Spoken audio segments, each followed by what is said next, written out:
ऐ मेरे भारत के रहे नुमाओ, वतन पे थोड़ा तरस तो खाओ। अब मैं मूलतः कवित्री हूँ और श्रृंगार की हूँ और मैं अंगार भी लिखती हूँ जिस तरह मुल्क के हालात हैं। आज बाबा साहब की भी बात कर रही हूँ और पढ़ती हूँ, गीत सुनेगा। कदम कदम पर ठोकर खाया फिर भी कभी ना वो घबराया। कदम कदम पर ठोकर खाया टकराया तूफान से, जीना सिखाया शान से भीम ने, जीना सिखाया शान से। आर्य नीति और मनुभक्ति ने, आर्य नीति और मनुभक्ति ने, आर्य नीति और मनुभक्ति ने देश भ्रमित ज्ञान से, जीना सिखाया शान से भीम ने, जीना सिखाया शान से। आप देख रहे हैं WLBS न्यूज। चैनल को सब्सक्राइब करना और बेल आइकन को प्रेस करना ना भूलें। नमस्कार दोस्तों, जय भीम। मैं सुरेश आप सभी का एक बार फिर से बहुत बहुत स्वागत करता हूं। दोस्तों, आज हमारे बीच में एक कवित्री हैं जो कि जिनका मैं परिचय नहीं करा सकता। परिचय इसलिए नहीं करा सकता क्योंकि वो खुद में जाना पहचाना नाम है। आपने जी न्यूज़ के एक राजनीतिक मुद्दे पर कार्यक्रम हुआ था, उसमें उन्होंने अपनी कविताएं सुनाई थी। राजनीतिक मुद्दे पर काफ़ी उससे चर्चा में आई, सुर्खियों में आई और देश के तमाम लोग जो कविताओं को पसंद करते हैं वो इन्हें जानते हैं। लता सबनम नाम है दोस्तों। तो आज हमारे बीच में लता सबनम जी, मैं आपका बहुत बहुत स्वागत करता हूँ। जी बहुत बहुत धन्यवाद। मैं चाहता हूँ कि आपका मैं परिचय जो करा रहा हूँ, आप अपनी कविता की 2 लाइनों से हमारे दर्शकों को बताएं कि आज जैसे 26 जनवरी भी है, गणतंत्र दिवस भी है, उस पर अगर आपके पास कुछ कविताएं हो तो हमारे दर्शकों को सुनाइए, फिर हम बात करेंगे। तमाम दर्शकों को मेरा प्रणाम स्वीकार करें और सभी को गणतंत्र दिवस की हार्दिक बधाई शुभकामनाएं देते हुए आदेश हुआ है कि आज गणतंत्र दिवस है तो मैं कुछ पढ़ूं, तो चंद लाइनें आपके बीच में रखती हूं जिस प्रकार से मेरा परिचय दिया गया है। ऐ मेरे भारत के रहे नुमाओ, गीत सुने। ऐ मेरे भारत के रहे नुमाओ, वतन पे थोड़ा तरस तो खाओ। ऐ मेरे भारत के रहे नुमाओ, वतन पे थोड़ा तरस तो खाओ। इन आपसी रंजिशों के चलते, इन आपसी रंजिशों के चलते, वतन को मेरे नहीं मिटाओ। ऐ मेरे भारत के रहे नुमाओ, वतन पे थोड़ा तरस तो खाओ। और बंद सुने। ये ज्ञान की है, विज्ञान की है, ये ज्ञान की है, विज्ञान की है, ये हिंद भूमि वरदान की है। पहचानो इसके ही मोल को तुम, पहचानो इसके ही मोल को तुम, माथे पे चंदन सा तुम लगाओ। ऐ मेरे भारत के रहे नुमाओ, वतन पे थोड़ा तरस तो खाओ। ये मुझे इसलिए कहना पड़ता है क्योंकि आप देख रहे हैं मैं मेरे मन से कुछ भी नहीं कह रही हूँ।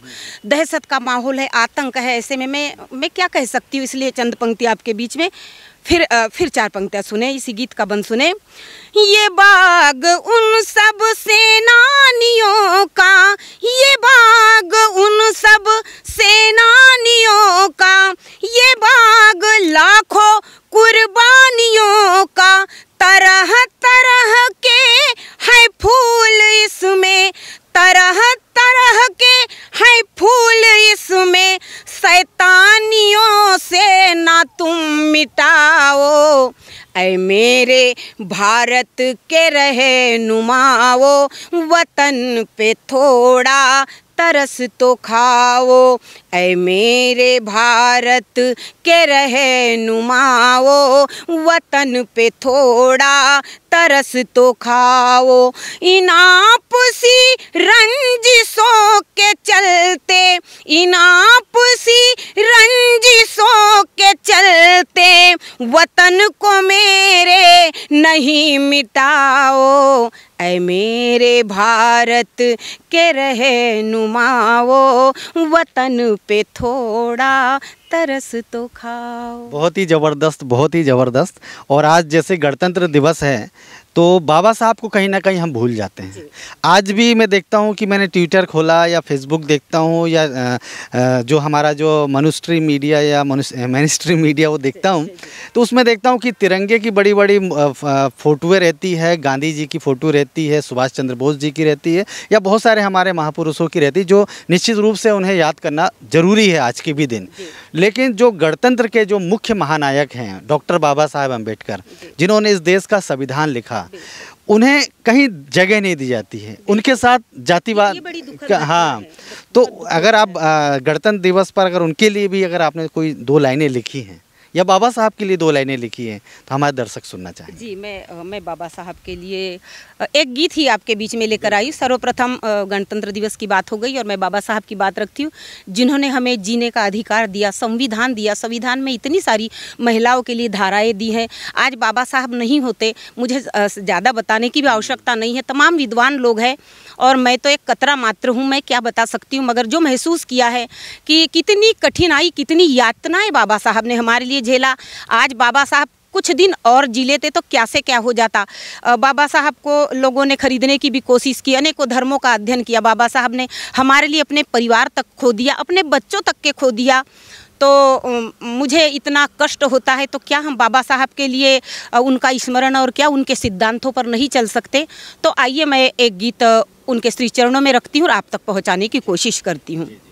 कदम कदम पर ठोकर खाया, फिर भी कभी ना वो घबराया। अब मैं मूलतः कवित्री हूँ और श्रृंगार की हूँ और मैं अंगार भी लिखती हूँ जिस तरह मुल्क के हालात हैं। आज बाबा साहब की भी बात कर रही हूँ और पढ़ती हूँ, गीत सुनेगा। कदम कदम पर ठोकर खाया, फिर भी कभी ना वो घबराया। कदम कदम पर ठोकर खाया, टकराया तूफान से, जीना सिखाया शान से भीम ने, जीना सिखाया शान से, जीना सिखाया शान से भीम ने, जीना सिखाया शान से। बंद सुने। हाय भारत कितना बदकिस्मत, क्योंकि दूसरे देशों में लोग भगवान की तरह पूजते हैं, तो इसलिए मुझे कहना पड़ता है कि हमारा देश कितना बदकिस्मत है। अपने यहाँ बाबा साहब, दूसरे लोग उपमा देते हैं कि अगर मेरे यहाँ बाबा साहब होते तो मैं खुद नाम रख लेता बाबा साहब करके, और तब मुझे बहुत दुख होता है इस बात का। तब मैंने अपने गीत में कहने की कोशिश की है इस बात को।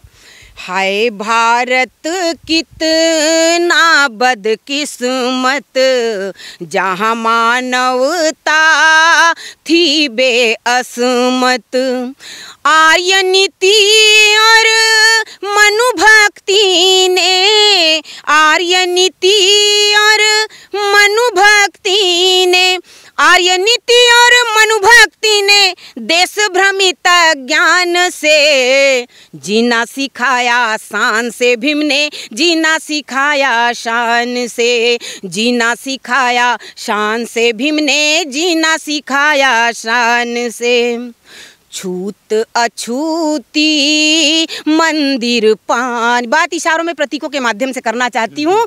छूत अछूती मंदिर पानी, सुन सकते थे ना वेदों की वाणी। छूत अछूती मंदिर पानी, सुन सकते थे ना वेदों की वाणी। पाबंदी को तोड़ के भीम ने, पाबंदी को तोड़ के भीम ने, पाबंदी को तोड़ के भीम ने प्रश्न किया काला राम से, तो जीना सिखाया, शान से भीम ने जीना सिखाया, शान से जीना सिखाया, शान से भीम ने जीना सिखाया, शान से। और अंतिम बंद, एक एक कर सब फांस निकाला। फांस मीन्स कांटे, हमारे पैरों में जो कांटे थे, जो तकलीफें हमको थी। एक एक कर सब फांस निकाला, जीर्ण नीति का निकला दिवाला।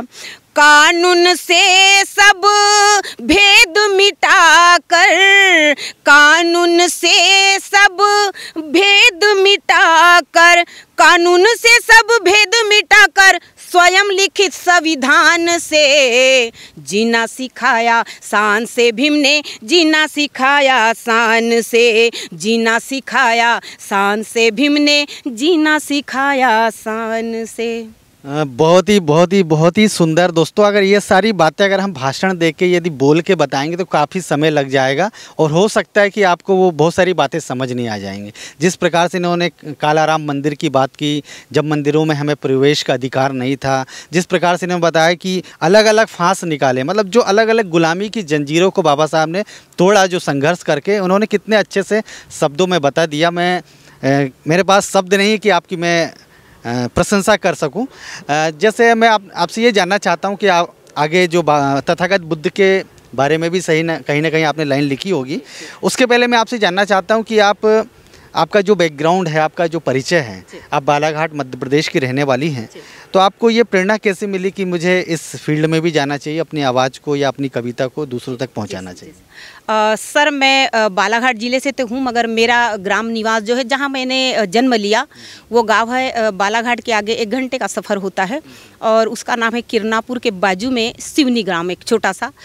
मेरे पिताजी पेशे से शिक्षक है और रिटायर हो चुके हैं और एक्सपायर भी हो चुके हैं। तो ये प्रेरणा मुझे मेरे पिताजी से, जो हेडमास्टर थे, और मेरे चाचा जी जो इस वक्त गोंदिया में के मुंडीपार में निवास करते हैं, मुझे उन लोगों से प्रेरणा मिली। क्योंकि जब मैं छोटी हुआ करती थी, स्कूलों में मुझे गाने का अवसर मिलता था, तो मेरे पापा ही मेरे लिए लिखा करते थे और मेरे अंकल जी मेरे लिए लिखा करते थे।